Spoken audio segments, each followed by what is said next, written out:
going to be focusing a little bit more on stories today, and specifically the hero or the character.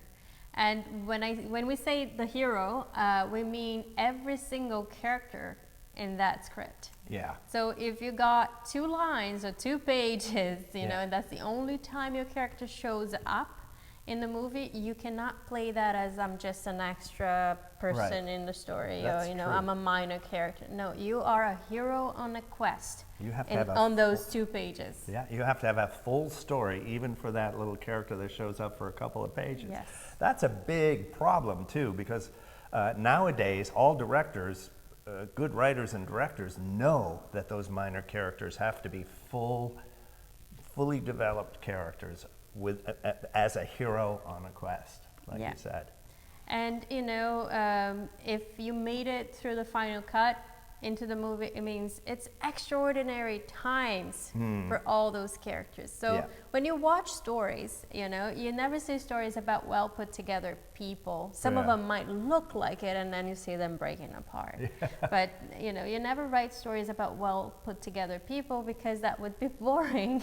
You know, they got it down, they got it figured out. So we watch stories about people overcoming, you know, problems, troubles, war. You know, we'd like to see human beings succeeding or maybe failing, but you know, how they go through tough times, how they go through those quests. I think what we're saying really is like there's no film or story out there that's about just everyday life. Yeah.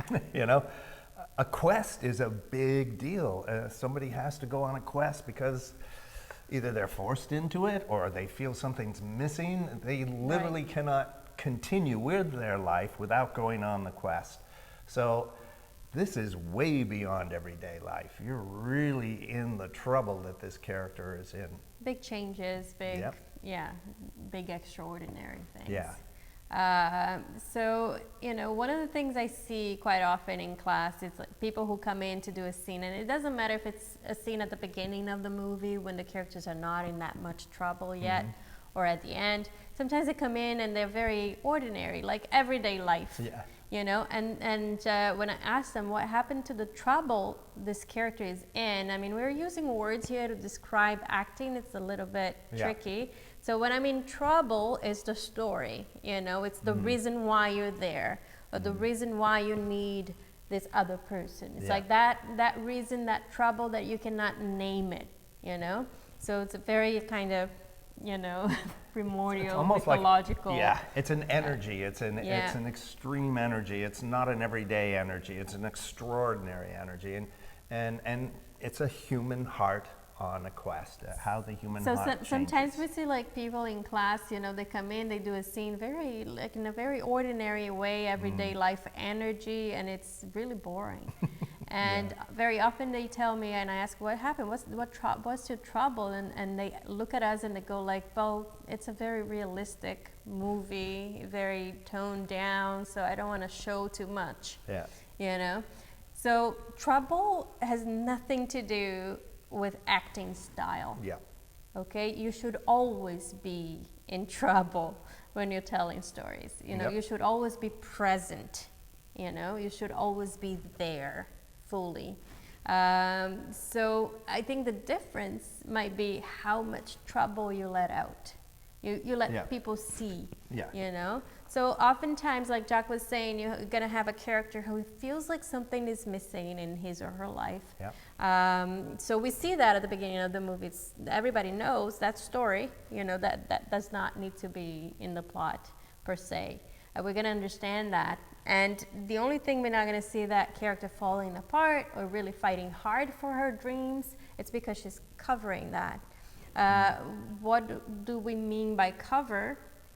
It's almost like a mask that you wear every day, that the character wears every day. It's usually who they are and how they present themselves. A persona is how some people would describe it, okay? But underneath that everyday kind of look is this energy, this primordial energy that you talked about, this, I have to do this. I have to go on this quest. And then as they go on the journey, as they go through the journey, that's going to be tested, and all kinds of unusual circumstances are going to happen. And in the process, that mask starts to deteriorate, it starts to fall, and the real humanity of the person shows up. The real hero that every character is really starts to show up. Yeah, and again, we're talking acting. It's a little bit complicated to talk about acting. Because it's something that we do physically, right? But so you have to find that trouble, and it's not intellectual, like Jack was saying. It's in your body. It's something that you experience. Then actors also like sometimes to warm up to it. Oh yeah. So you have sometimes highly dramatic scenes that in the end, you're throwing objects at each other and screaming things at each other.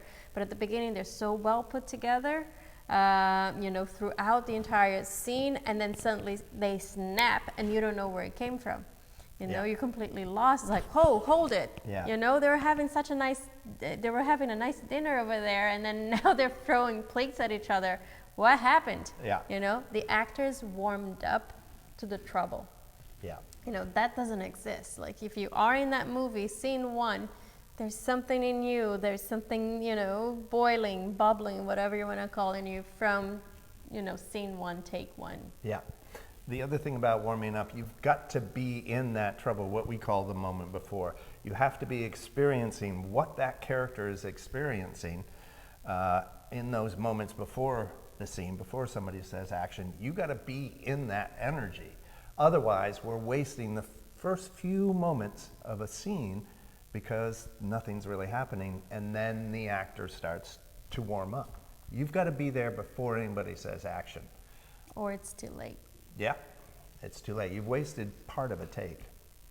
So that's, that's kind of the basics right now. I hope we're not too confusing. It's a very hard topic to discuss because we usually do it. We don't talk about it. Right. So we're trying to talk about something that you have to feel it in your body. If it's interesting, if you really want to get this, we're also going to have online courses where we're using actors, and you're really going to see the difference between plot and story and what we mean by how the human heart changes in a hero on a quest. You're going to see that in the online courses as well.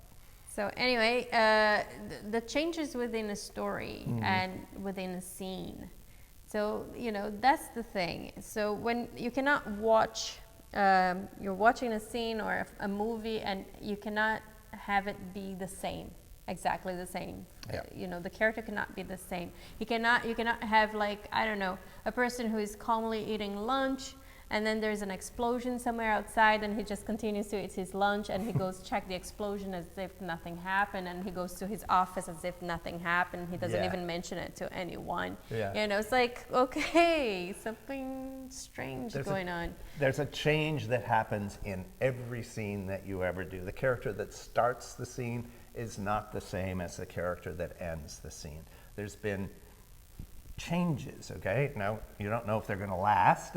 You don't know if they're good changes or bad. But the character is different at the end of the scene than the beginning. One of the things we tell actors all the time, the litmus test for whether you've told a story is if you're the same at the beginning and the same in the middle and the same at the end, you haven't told the story. Yep. And, you have to take the plunge. I think we're kind of going backwards on this one. You got to take the plunge. What I mean by that is, like, don't let the actor control the character. Yeah. Because that's when I see people failing really badly. It's when the actor sat down at home and predetermined how he's going to play the scene. He decided, the moments that he's going to do this, that he's going to do that, how he's going to say it. And, that's not how we tell stories in this day and age. It's pretty much, you prepare, you rehearse. I mean, if you're lucky enough to have be able to do that, you come up with your preparation if you can't rehearse with your scene partner. But when you get to the set, you have to let go of everything and just hope that, it's going to be there in the back of your mind, like second nature. Sort of like driving a car. If you've been driving a car for a while, you're not thinking, oh, okay, now I press the pedal, now I shift gears, now I'm gonna move my arms at a certain degree and turn on that street. No, you just do it second nature. You can be thinking about your grocery list. Not supposed to be doing Right. that when you drive a car? Poor Jock still does that. But it's true, and I think, you know, if you want to summarize sort of this idea of story, Hero on a Quest, you know, how the human heart changes, we're really trying to get you to trust your imagination and your intuition. That the story lives in that area of your brain, not so much in the intellectual part. So if you're trying to figure out intellectually every moment that you're going to have in a script, you're probably going to move further and further away from the actual story. If you're only trying to do that. Yeah. I mean, I think it's a combination of everything. It's a Yeah. combination of reading a script, and you have that first instinctual feedback to the material, you know? Yeah. And then you might have some ideas, which is intellectual. You know, you might have some idea, oh, it would be nice if I tried this, and maybe I'm going to try that. That's okay. There's nothing wrong with that. Yeah. And then you actually rehearse to put it up, and if you don't have your scene partner, you do it. I would do it by myself before before filming, you know. Yeah. So by standing up and doing it, you're going to find different things. Yeah. As well, and then you know you go to bed, you sleep it over, and hopefully you know the back of your mind is gonna put some nice associations together. That's like how creativity works a Yep. little bit. Yep. You know, it's you feed the brain, and the brain kind of scrambles things around and makes nice associations, and then you come back the next day and you're open Yeah. to those new findings. Yeah. You know, the people who are kind of stuck in technical excellency, you know, who have not yet become fully, you know, creative or artists Yeah. or masters, whatever you want to call, they'll try to control everything. And then you have take 1, 2, 3, 4, 5 looking exactly the same. I know. Exactly the same. Yeah. I talked to a very well-known editor in Hollywood about that, and he said the hardest thing to edit is an actor that's doing exactly the same thing in every take. Makes his job very difficult. But the actor that's making subtle changes as character, not even conscious of these changes, from one take to the next, that's giving the editor as many, so many different choices that he can put together and do his job.